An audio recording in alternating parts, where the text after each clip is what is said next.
네, 안녕하십니까. 저기 해냄 프랜차이즈 법률원의 이철호 가맹거래사입니다. 지금 자리가 이렇게 좀 앉아서 하는 게 좀 편할 것 같아가지고 좀 양해 말씀 부탁드리고 진행하도록 하겠습니다. 네. 먼저 지금 여기 이 자리 계신 분들 중에 가맹거래사가 뭐 하는 사람인지 아시는 분은 별로 없으시죠, 지금? 네, 아마 없으실 거예요. 우리나라에 지금 가맹거래사가 아직 한 300명도 안 되거든요, 지금 시험은 공정인자 자격시험으로 시험이 지금 10기까지 11기 정도 이렇게 시행이 되어 있고요. 지금 현업으로 대부분 이제 가맹 본사에서 대부분 일을 하고 이렇게 필드에서 저같이 이렇게 사무실에서 업을 하는 사람은 50명이 안 되는 것 같아요, 지금 현재.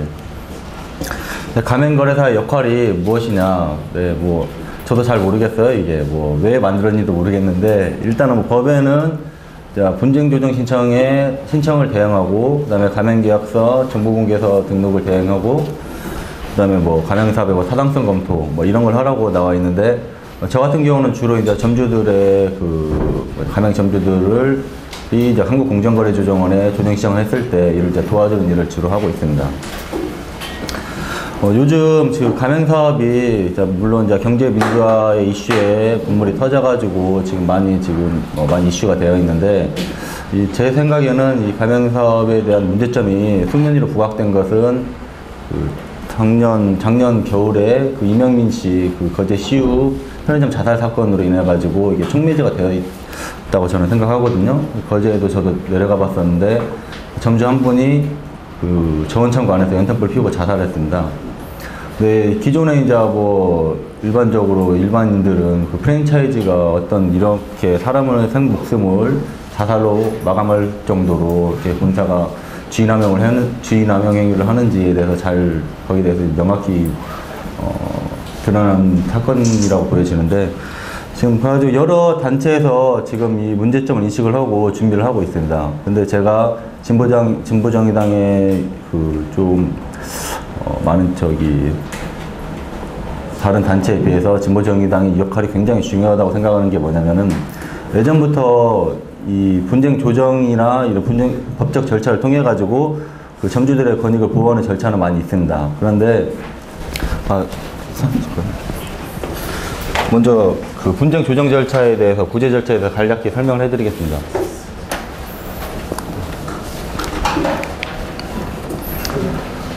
가맹점주들이 불공정 거래 행위로 인해 가지고 권리를 구제할 수 있는 방법은, 이명민 씨 사건도 보면은 지금 본사에서 유약금, 과도한 유약금과 인테리어 잔존가를 한 5, 6천 정도 아마 청구한 것으로 보여지거든요. 근데 만일에 이 사람이 법적 구제 절차를 알았다라면은 과연 자살을 하지 아니하고 좀 더 합리적인 방법을 해결할 수가 있었는데, 대부분 일반 가맹점주들이 어떤 이런 구제 절차를 잘 알지 못하고 있습니다. 따라서 여러분들이 이런 것들 좀 많이 홍보해주면은 좀 억울한 피해자가 나오지 않을 것으로 저는 생각되어지거든요. 먼저 불공정 거래 행위가 있으면은 좀 이러한 가맹 사업에 대해서 주관하는 주무기관은 공정거래위원회입니다. 지금 그 다음에 한국공정거래조정원이 있습니다. 우리가 어떤 범죄나 이런 걸로 인해 가지고 불이익을 당하면은 경찰한테 고소를 하지만은 이런 가맹 사건 같은 경우는 공정거래위원회에 신고를 하게 됩니다. 왜냐? 공정거래위원회가 전속고발권을 가지고 있기 때문에 바로 검찰에 우리가 고소고발을 할 수가 없고, 공정거래위원회에다 신고를 하면은 공정거래위원회에서 조사 등을 통해 가지고 이 사건을 다시 검찰에 고발을 하게 됩니다.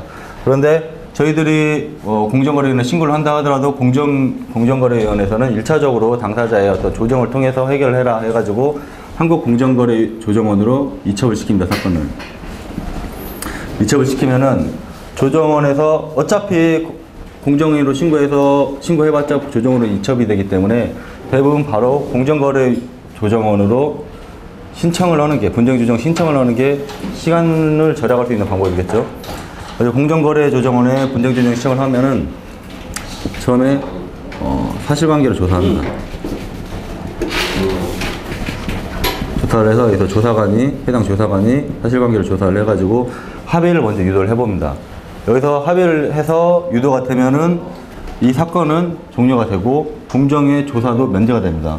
쉽게 말하면은 우리가 그러니까 소송을 통해 가지고 다투면은 채권 채무 관계도 명확해야 하고 입증 방법도 명확해야 하는데 조정 신청을 하면은 본사의 가맹사법 위반 행위를 우리가 조금만 잘 입증을 해버리면은 이 가맹사법 위반 행위를 무기로 해가지고 본사한테 일정한 양보를 얻어내는 이런 시스템입니다. 쉽게 말하면은.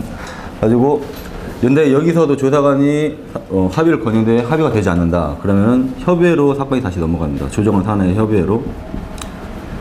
여기는 총 9인의 위원이 구성되어 있고 3인씩 3개 팀으로 해가지고 이제 협의회가 구성되어 있는데 협의회에서 이 사건을 쭉 보고받고 양 당사자의 신청서와 답변서, 방법문 등을 이제 종합을 해서 판단을 해가지고 공고안을 제시합니다. 조정 공고안을 제시해가지고 양 당사자가 전부 다 수락을 한다. 그러면은 이 사건은 또 종료가 되고 공정의 조사도 면제되고 합의한 대로 이행을 하면 됩니다.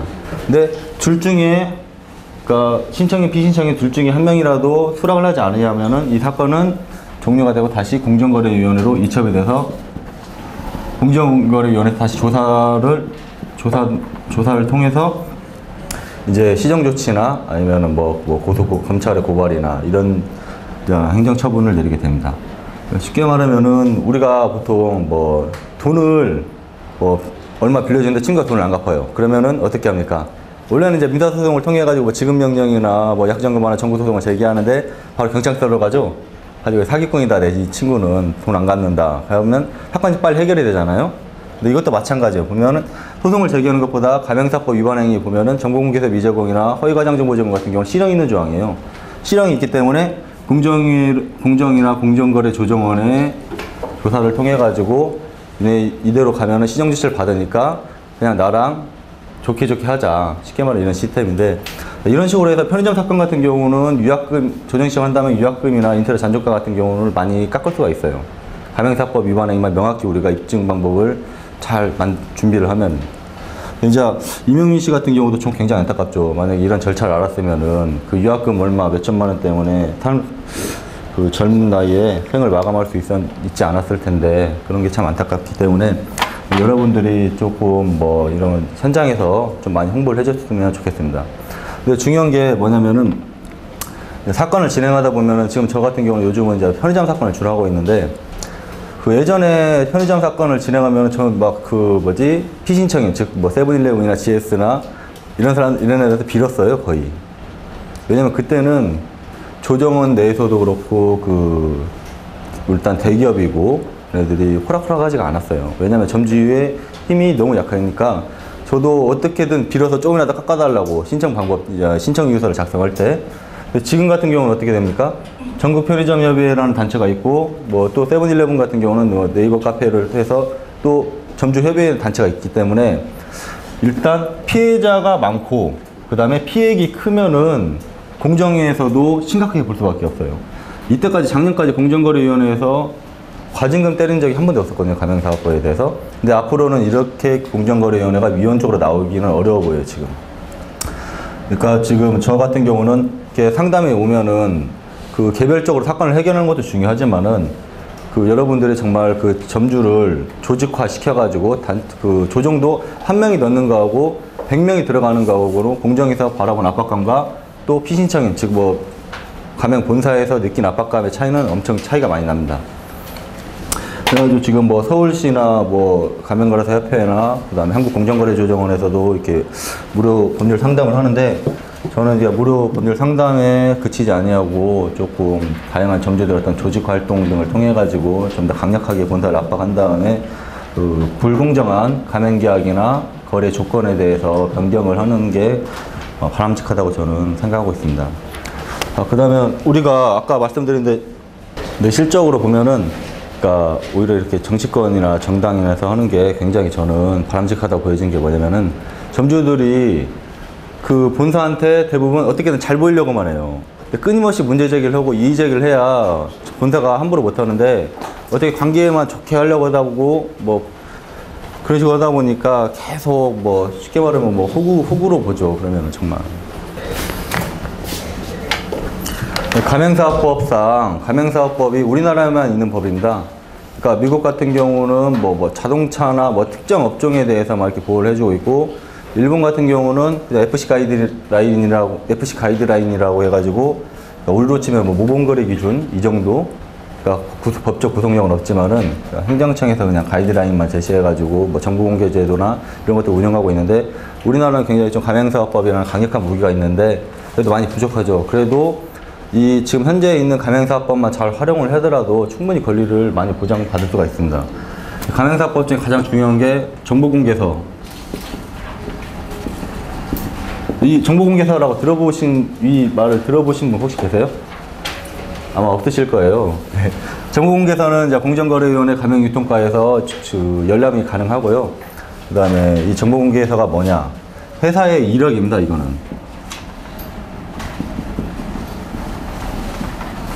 즉, 가맹사업을 하면 가맹점주는 앞으로 어떤 부담을 지게 될 것이고, 어떤 절차에 의해서 가맹계약이 진행이 될 것이고, 양도나 상속, 해지는 어떤 절차에 이루어지고, 그 다음에 가맹점, 뭐 지역별로 매출액이, 평균 매출액이 어느 정도고, 뭐 광고비, 뭐 판촉비, 부담 기준이 어떻게 되고, 이런 모든, 심지어는 회사의 이사의 법 위반 사실까지 다 정보공개서에 다 담겨 있습니다. 굉장히 중요한 제도이기 때문에 이 정보공개서를 왜 만들었냐? 먼저 가맹계약을 할 때 정보공개서를 보고 회사의 가맹사업에 대해서 한번 충분히 숙지해라 이거예요. 그러니까 정보공개서를 제공받고 14일 동안 숙고기간을 부여합니다. 14일의 숙고기간을 부여해가지고 14일 이전에 만일에 가맹계약을 체결하거나 가맹금을 수령해서는 안 된다는 겁니다, 지금. 그러니까 보통 가맹본부 같은 경우는 점포 하나를 출점하면은 상당한 많은 이익이 있어요. 그렇기 때문에 최대한 빨리 마음이 변하기 전에 어떻게든 계약을 체결하려고 하거든요. 근데 이 정보공개서 사전 제공 의무 때문에 그렇게 신속하게 계약을 하기는 어렵죠. 근데 문제는 이거를 본사에서 입증하게 하면 좋은데 입증 책임이 대부분 점주에 있어요, 지금. 그리고 현재 실제적으로도 공정위에서 입증을 해야 하고, 공정위에서 입증을 해야 한다는 거는 점주가 입증을 해야 한다거든요. 이걸 어떻게 입증을 하느냐? 상당히 어렵죠. 근데 뭐 보통 6개월 이전이면은 통화내역 조회를 해가지고 보통 저희들이 입증을 하거든요. 그러니까 만약에 2013년 5월 15일 날 계약이 체결됐거나 아니면 가맹금을 수령돼서 이 중에 빠른 날로 기준을 하니까 5월 15일 날 뭐 가맹계약을 체결하는데, 실제로 가만히 보면은 막 편의점 같은 경우는 뭐 5월 7일 날 첫 번째 만나는 경우가 많아요. 최초 만남일이. 근데 이 정도면은 통화내역 조회를 해보면은 5월 7일 정도에 최초 통화가 이루어졌다. 그러면은 계약일은 5월 15일이다. 계약 차일이 불과 7, 8일밖에 차이가 나지 않는다. 그러므로 너네들은 정보공개서를 제공할 수가 없었다. 라고 이런 식으로 많이 입증을 하거든요. 그리고 뭐 주변에 보통 이제 또 이 정보공개서 같은 경우는 가맹계약은 대부분 신기하게 보통 이제 가맹거래사 사무실에서 안 해요, 거의 다. 대부분 공인중개사 사무실에서 해요, 보면은. 아주 공인중개사들이 이제 증인을 해주거나 사실관계 확인서를 작성해주거나 이런 식으로 해가지고 입증을 많이 합니다. 정보공개서 제공 의무는 또 이거는 실형 있는 조항이기 때문에 굉장히 좀 강력한 법 위반 사항이기 때문에 이거를 잘만 입증을 한다 하더라도 본사에서는 조정 신청 시 상당한 압박감을 받을 수가 있다 이겁니다. 두 번째로는 가맹계약서 사전 제공 의무.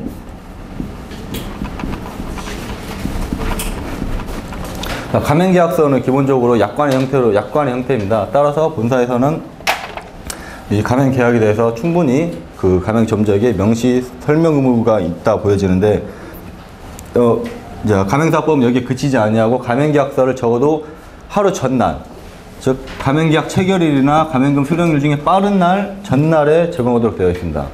근데 이것도 우리들이 입증을 해야 되죠. 이것도 입증하기에는 만만치 않겠죠. 뭐 다이어리나 꼼꼼하게 이렇게 메모하시는 분들 아니면 뭐 주변의 증언이나 그런 걸 통해 가지고 저희들 보통 입증을 해 가지고, 자 이것도 이것을 무기로 해 가지고 이제 보통 이제 본사랑 조정 신청을 진행하게 됩니다. 그다음 세 번째로는 좀 이것 가장 강력한 건데,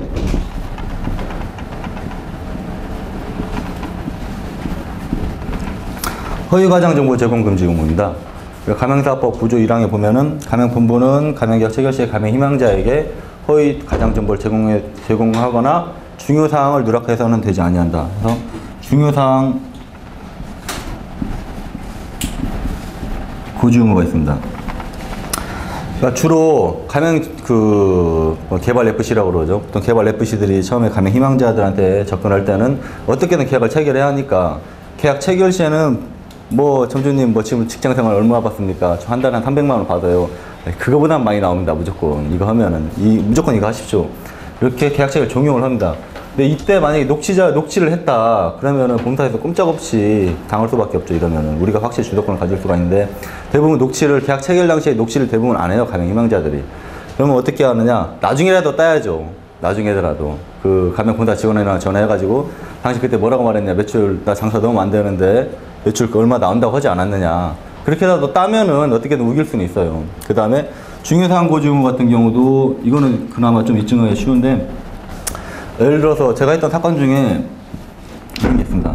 이 사람이 여기다가 원래 이제 음식점이었는데 시유를 하려고 했어요. 시유를 하려고 그랬는데 여기 근처에 뭐 공사장에 편의점 2점 확정이나 플랜카드가 이렇게 걸려 있었어요. 가지고 직원한테 물어봤죠. 여기 근처에 편의점 들어옵니까? 직원이 절대 안 들어옵니다. 왜 보통 편의점 왜 그러냐? 이게 담배 판매권이 50m 이내에는 담배 판매권이 안 나와요. 근데 담배 판매권 없이 편의점 하기가 힘들잖아요. 가지고 직원은 절대 담배 판매권 때문에 나올 수가 없습니다. 그랬는데 거리가 49m였어요.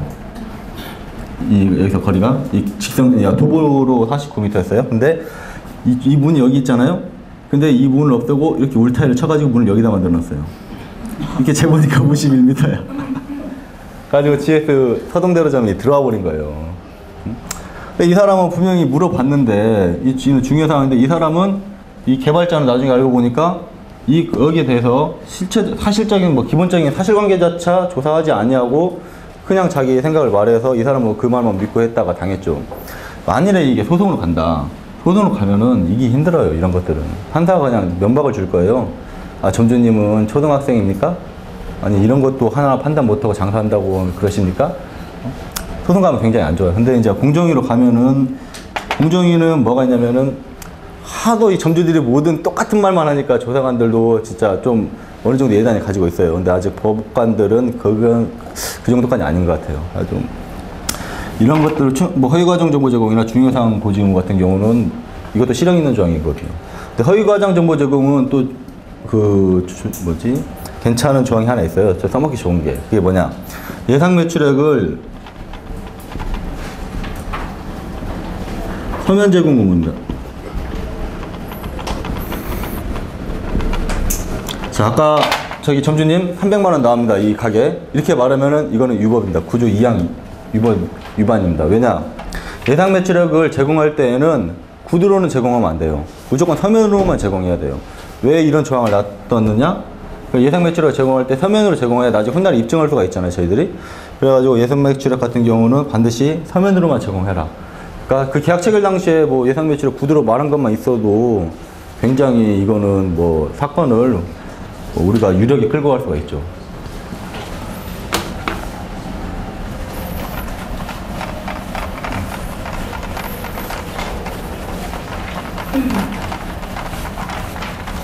제가 이제 허위과장 정보 제공까지 말씀드렸는데 그 다음 번째로 중요한 조항이 가맹금 예치제입니다.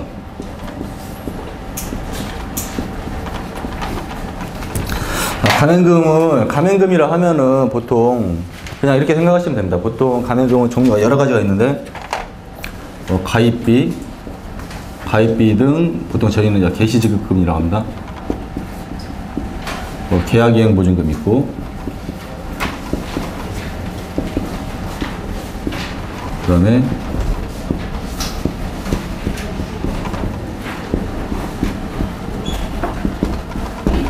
본사한테 주는 그 모든 돈이라고 생각하면 되는데 그 가맹금 같은 경우에서 처음에 우리가 계약을 할 때 프랜차이즈는 우리가 가맹금 등을 가맹금뿐만 아니라 로열티를 제공하고 그 프랜차이즈 본사에 상표를 사용할 수 있는 독점적으로 사용할 수 있는 권리를 우리가 부여받는 거잖아요. 그리고 처음에 가입비 등 개시지급금이나 계약이행 보증금 같은 경우는 본사에서 바로 이렇게 통장에 줄 수가 없습니다. 가맹사업은. 왜 이렇게 만들었느냐? 보면은 그 프랜차이즈 보면은 중소 프랜차이즈 같은 경우는 돈을 주면은 이 본사가 이거 돈 가지고 날라버리면 어떻게 돼요? 받을 길 없잖아요. 그렇죠? 가지고 일정한 예치기관에 예치를 하도록 만들어졌어요.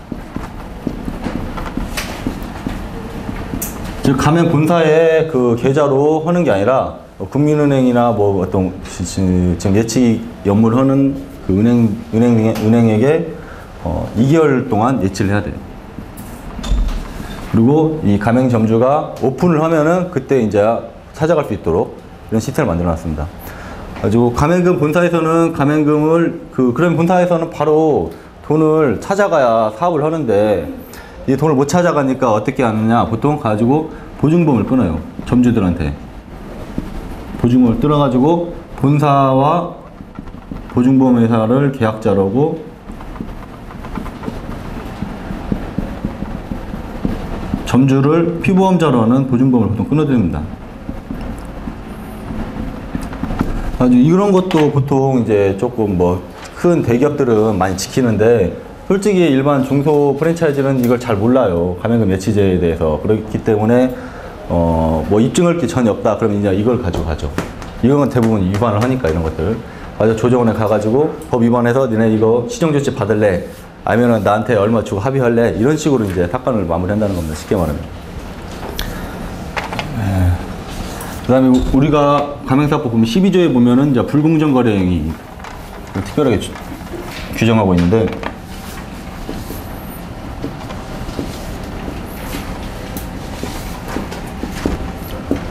불공정 거래 행위에서 우리가 가장 빈번하게 일어나는 게 저희들 보면은 구입강제입니다. 구입강제가 보통 뭐냐? 그 점주들을 보통 이제 구입강제라는 말 잘 안 쓰고 이제 강제발주라고 그러죠. 편의점 같은 경우 보면 ETC들 와가지고 점주님 이거 발주해야 합니다. 신상품 이거 나왔으니까 발주해야 합니다. 해가지고 자기들 멋대로 그냥 발주를 해버려요. 물건 막 들어오고 어떤 점주님 같은 경우는 그냥 아침에 와봤더니 매장 안에 그냥 박스 왜 이렇게 갖다 놓고 뭐 발렌타인데이나 이럴 때 갖다 놓고 점주님 이거 놓고 갈게요. 그걸 가버려요 그냥. 네. 이게 즉 구입강제는 뭐냐? 이 가맹 점주가 그 가맹사업 경영을 하는데 필요한 양을 넘는 상품, 시설, 용역, 서비스 등을 강제로 구입을 강요하는 행위가 이제 구입강제거든요. 이게 구입강제가 지금 쉽게 말하면 밀어내기 아닙니까? 지금 남양유업에서 말하는 지금 터진 거. 그게 가맹사법에도 물론 이제 그거는 공정거래 사건으로 했지만은 또 가맹사법상 구입강제에 관한 규정이 있습니다. 두 번째로 영업적 침해입니다. 많이 일어나는 게. 영업적 침해 같은 경우는 이게 참 법이 잘못되어 있어요. 정말 그 가맹사업법의 독소조항 중에 하나인데 가맹사업이라 하면은 기본적으로 프랜차이즈의 어원은 독점적인 상표 사용권을 일정 지역에 부여하는 게 프랜차이즈 아닙니까? 내가 독점적으로 이 일을 하려고 가맹본사한테 거액의 가맹금을 주고 로열티를 주고 나는 가맹계약을 했는데 맨날 뭐 편의점 보면은 다 아시잖아요. 보면 뭐 30m, 50m 바로 옆에도 붙어 있고 뭐 1층에 빨이 있고 2층에 또 빨이 있고 이런 식으로 하면 이 사람은 상표 사용의 대가를 지불했음에도 불구하고 본사의 영업적 침해로 인해 가지고 재산상의 손해를 발생하게 됩니다. 근데 이런 경우 영업적 침해는 불공정 거래 행위다라고 규정을 해놔 있어요. 법에는. 그런데 시행령 보면은 시행령에는 없고 시행령의 별표에 보면은 단서기 조항이 있어요. 이게 어떻게 되어 있느냐 법이 이제 여기는 영역적 침해하면은 불공정 거래 행위다. 주법에 12조 가맹사법 12조 이렇게 규정되어 있고 시행령 별표에 보면은 가맹본부가 정보공개서를 제공을 통해 가지고 영업적을 인정하지 아니한다는 사실을 계약 체결 당시에 가맹점주에게 알리면은 이게 이 조항이 적용이 안 돼요. 그럼 가맹본사는 어떻게 하겠어요? 다 정보공개서에 다 영업적은 보호하지 않는다. 다 이렇게 해놓고 뭐 점주한테는 뭐 알리든 말든 그냥 정보공개서 하나 던져주고 말겠죠. 그러면은 바로 세븐일레븐 같은 경우, 편의점 같은 경우는 영업적 침해를 한 건도 우리가 걸 수가 없어요. 왜냐면은 걔네도 본사는 영업적을 인정하지 아니한다고 정보공개서에 명시를 해놨기 때문에. 그러니까 어떻게든 지금 이 조항을 없애야 진짜 진정한 의미의 프랜차이즈로 우리가 할 수가 있는데 지금 이게 만만치가 않아요. 이게 푸협에서 엄청 끝까지 포기하진 않을 거예요. 이 부분에 대해서. 그 다음에 구독조건부 거래.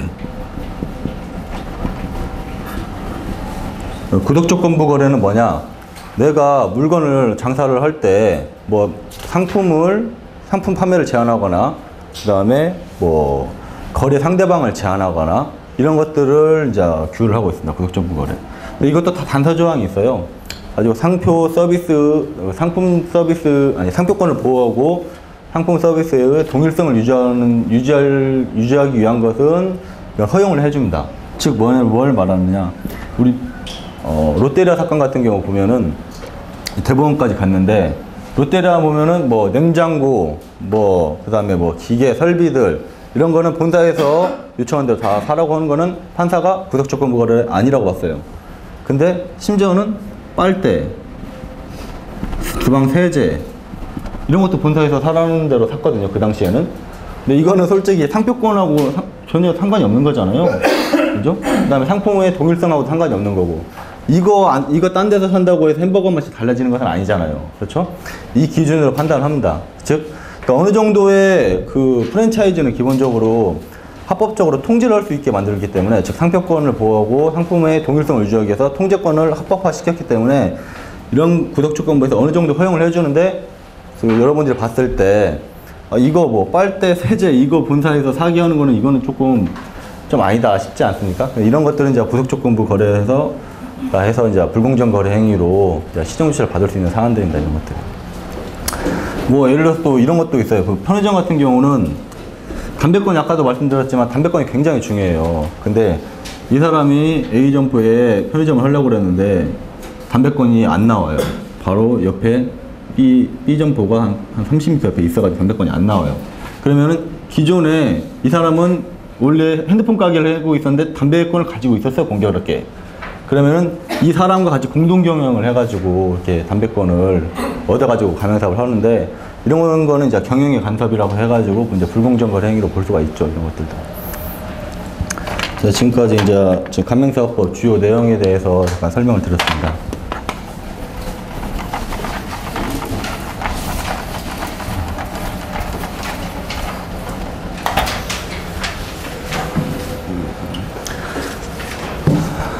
보시면 제가 쓴 자료를 보시면은 첫 번째 편의점 프랜차이즈가 나오지 않습니까? 근데 이게 보면은 2011년, 2012년에 편의점에서 너무 많은 잘못을 했어요. 통계로 보시다 싶으면은 1년에 3,000개 이상씩 편의점이 증가를 했기 때문에 2011년 그 편의점 그 정보공개서상 보면은 CU하고 GS가 일평균 매출액이 130여만 원 나왔거든요. 세븐이 한 110만 원.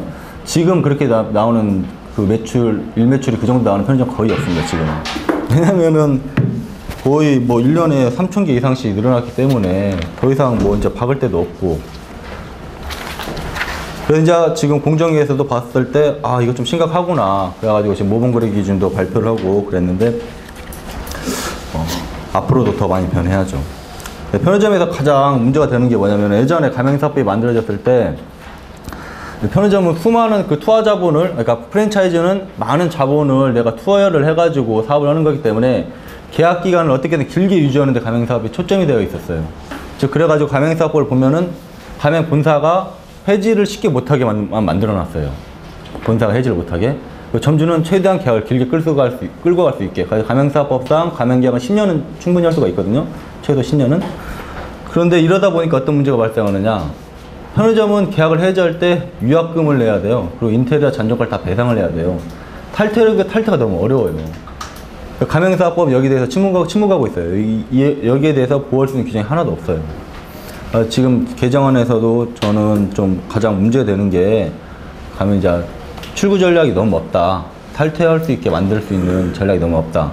그러니까 위약금이 점주도 가지고 있고 본사도 가지고 있으면 상관이 없지만은 가맹계약서는 가맹 본사가 만들기 때문에 본사만 가지고 있어요. 해지권도 다 본사만 가지고 있어요. 점주는 없어요. 계약서 보면. 이 부분에 대해서 조금 입법론적으로 저는 조금 해결을 해야 하지 않겠느냐.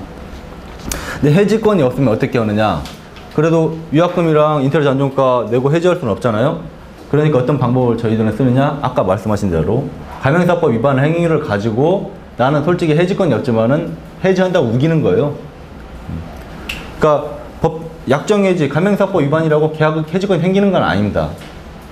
계약 해지를 하려면은 양 당사자 간의 그 거래 관계에서 중대한 채무 불이행이 발생해야 하는데, 가맹사법 위반 행위는 이거는 강행법규로 보기도 어렵고, 그 다음에 불법 행위는 성립을 하지만은 해지권이 발생될 정도는 아닙니다. 그러니까 만일에 계약서에 그 가맹점주 해지 사유로 해가지고 뭐 가맹사법 위반 행위 이런 것만 딱 들어가 있어도 쉽게 빠져나갈 수가 있겠죠. 근데 그게 없으니까 가맹사법 위반 행위로 우기는 거죠. 뭐 우겨가지고 니네 진짜 이거 가지고 신용주시 받을래? 아니면 나 해지시켜줄래? 유약금 없이 이런 식으로 보통 해서 분쟁 절차가 많이 종료가 됩니다. 실무상으로는. 지금 보면은 편의점 같은 경우는 대부분 위약금하고 아까 허위과장 정보 제공 이런 것들이 가장 문제가 많이 발생을 하고 있고, 그 다음에 다른 이제 외식업체 같은 경우는 인테리어 비용이 굉장히 고가예요. 여러분들 보면 커피숍 같은 데 보면은 인테리어 비용이 평균 한 250만 원 정도, 뭐 비싼 데는 300만 원 정도, 평당 300만 원이에요. 그러면 인테리어 비용이 30평 하면은 설비까지 뭐 냉장고 이런 것까지 다 같이 사야 하니까 설비까지 하면 보통 2억가 정도는 들어갈 거예요. 그다음 보증금, 그다음에 권리금 하면은 수억 원이 들어갑니다, 지금. 뭐 블랙스미스 이런 거는 보통 뭐 가맹점 하나는 뭐 10억에 육박을 하니까 이런 것들은. 근데 이거 해서 장사가 잘 되면 상관이 없는데 장사가 안 되면 이 사람들 정말 편의점은 아무것도 아니에요. 편의점 위약금 나오는 거 해봐야 5천만 원 정도 손해보고 나오면 되지만은 이런 뭐 커피숍 같은 경우는 한 번 잘못돼 버리면은 그냥 억 단위로 이게 날아가기 때문에 만만치가 않죠. 이런 것들은 정말 가맹사업 할 때. 근데 아까 말씀드린 대로 아까 저희가 설명을 빼먹었는데 정보공개사하고 허위과정 정보 제공이잖아요. 자, 이 의무를 했을 때는 2개월 이내에 반환 청구를 하면은 본사는 가맹금 다 돌려줘야 돼요. 그러니까 최대한 문제가 생겼을 때 빨리 하면은, 빨리 오면 참 좋은 게 뭐냐면은 나중에 지나면은 이 본용들에서 소멸돼가지고 받기가 어려운데, 정보공개서 위반이나 정보공개서 미제공이나 허위과정 정보 제공을 했을 경우 본사가, 우리가 가맹점주가 2개월 이내에 이를 가지고 반환 청구하면은 본사는 1개월 이내에 또 돌려줘야 돼요. 이런 것들이. 뭔 설명을 하겠지. 근데 이제 대부분, 왜 아까 그 커피숍 얘기했는데, 여러분들이 주변 자영업자들, 점주들을 만나보면은, 편의점은 대부분 해지에 대해서 빨리 저 그냥 폐점하고 싶어요. 이런 얘기밖에 안 들을 거예요. 거의 99% 편의점 점주들은 뭐가 문제입니까? 저 그냥 폐점하고 싶어요. 위약금 없이 폐점하고 싶어요. 이 얘기를 할 것이고, 커피숍 가면은 다 이럽니다. 인테리어 비용 너무 많이 들었어요. 다. 이걸 언제 아느냐. 인테리어 공사를 처음에 250만 원 일반 감이 잘 안 오잖아요. 평당 250이면 그런 것 같다 하잖아요. 근데 인테리어 공사 인부들이 와서 공사를 하다 보면은 사장님 이거 얼마 들었어요? 저 평당 250 들었어요. 이거 그냥 하면 100만 원도 안 되는데. 이 말하면 저 부하가 확 나는 거지. 점주들은 열이 받는 거죠. 가지고 있던 분쟁이 생기는 거예요. 그 다음에 고깃집가 하시면 무슨 말을 하느냐. 다 물류 공급 단가가 너무 비싸다고 해요. 빵집 가도 그럴 거예요. 빵집은 하나가 더 있네. 빵집도 보면 마진율이 진짜 얼마 안 나오는 게 빵이에요. 제빵 같은 경우. 커피숍 가면 우리 빵 케이크 비싸잖아요. 비싼 이유가 있어요. 굉장히 공급가가 세요. 그런 것들은. 파리나 뚜레쥬를 가면은 공급가가 너무 세다. 그리고 반품만 받아준다. 이런 얘기 많이 할 거예요. 그리고 분쟁의 양상이 업종별로 많이 다르긴 달라요. 굉장히 다르긴 다르는데, 지금 저희가 조금 제가 주장하고 싶은 게 뭐냐면은, 아까 가맹금의 적정 도매 가격의 초과분이라고 제가 말씀드린 게 있는데,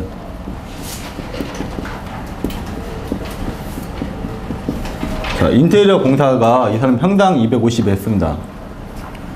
10평을 했어요. 10평을 했는데 평당 250만 원에, 그러면 2,500만 원이 들었죠? 근데 실제 이게 공사 대금을 이 사람이 평당 100만 원 했습니다. 10평 똑같이 10평을 했으면은 150만 원이 차익이 발생하죠? 이 차익이, 이것도 가맹금으로 봅니다. 자, 인테리어 공사를 했다 하더라도 우리가 아까 정보공개서 미제공이나 그 다음에 허위과정 정보 제공으로 2개월 이내에 가맹금 반환 청구를 하면은 이 돈도 돌려줘야 한다는 거죠. 그런데 돌려받을 수 있겠습니까, 이게? 이거 어떻게 입증을 해요, 이거를? 거의 불가능하다는 거죠. 왜냐면은 이 공사 업체는 다 갑이 지정한 업체란 말이에요. 이거를. 어떻게 뭐 스파이 짓을 해가지고 뭐 이제 세금 계산서를 뭐 훔쳐오지 않는 이상은 거의 불가능합니다. 그러니까 저는 그래가지고 이런 거는 정말 뭐 공정거래 조정원에 인테리어 감정팀을 설치를 한다면은 그래서 이제 건축사 등이 여기서 감정을 해가지고 아 이거는 실제 이 정도 비용이 들어간다. 그 차액인 얼마를 반환을 해준다. 이런 식으로 조금 제도 개선이 필요하지 않나 저는 생각합니다. 또 일본 그 얘기를 하면은 일본 같은 경우 우리나라는 그 법령에 의해서 규제를 하지만은 일본 같은 경우는 굉장히 자율적으로 그 프랜차이즈 역사가 오래되다 보니까 이 프랜차이즈라는 게 쉽게 말하면 동업이에요. 동업. 싸움이 날 수밖에 없어요. 기본적으로. 친구들끼리 동업해도 싸움이 나잖아요. 근데 프랜차이즈는 한쪽 힘이 더 세요. 친구들끼리 힘이 똑같아도 싸움이 나는데 한쪽 힘이 너무 세요. 그러니까 자살을 하고 분쟁이 발생하고 그러는 건데 아무래도 일본은 이런 것들을 법률 리스크로 감안을 해가지고 내부적으로 좀 프로세스를 통제를 합니다. 일본 같은 경우는. 예를 들어서 우리는 가맹계약 하나 하려면은 솔직히 한 달 정도 그렇게 또 많이 안 필요해요. 그런데 솔직히 뭐 편의점 한다 그러면은 상권을 보러 다니는 데만 해도 보통 한 3개월은 잡아야 할 거 아니에요. 어디가 목이 얼마고 월세가 얼마고 배우 세대가 어떻게 있고 뭐 인구 구성이 어떻게 되어 있고 유동인구는 얼마 있고 이런 걸 치밀하게 분석을 해야 하는데 그런 것도 없이 그냥 뭐 한 달도 안 돼서 계약 딱딱 체결하고 나중에 계약서는 어떻게 되어 있느냐 상권 분석에 대한 최종 책임은 의뢰기 있다라고 해요. 의뢰기 점주가 다 있다. 인허가에 대한 책임도 점주가 다 있다. 계약서는 다 그렇게 되어 있습니다. 네.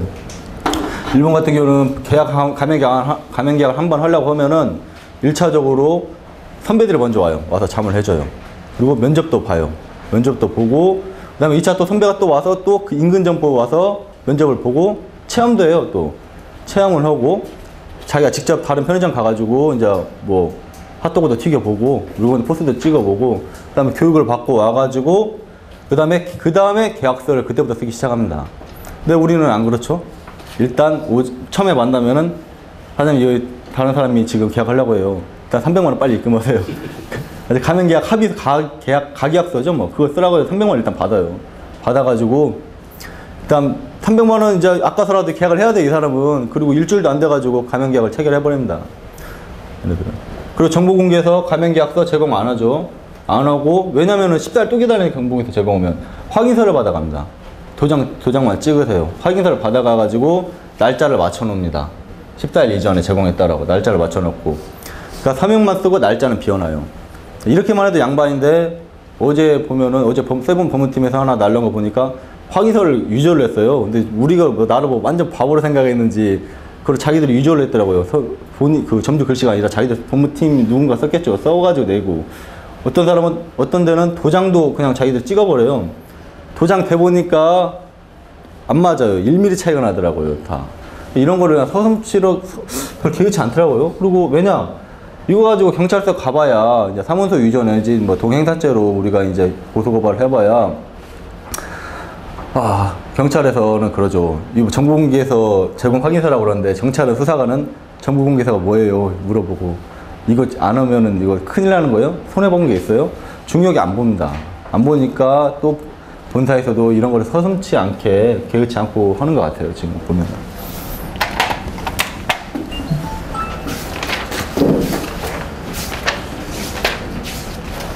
우리나라도 법제도도 보면은 빨리 지금 가맹계약을 적어도 한 달, 10달 숙고기간을 뒀는데 이것도 굉장히 저는 짧은 것 같아요. 이것도 조금 길게 해서 충분히 그 가맹계약 내용도 숙지를 하고 상권도 자기들 직접 한번 분석을 해보고 그 계약을 체결하는 게 낫지 않을까 저는 그렇게 생각합니다. 네, 잠깐 좀 쉬었다 하겠습니다. 네.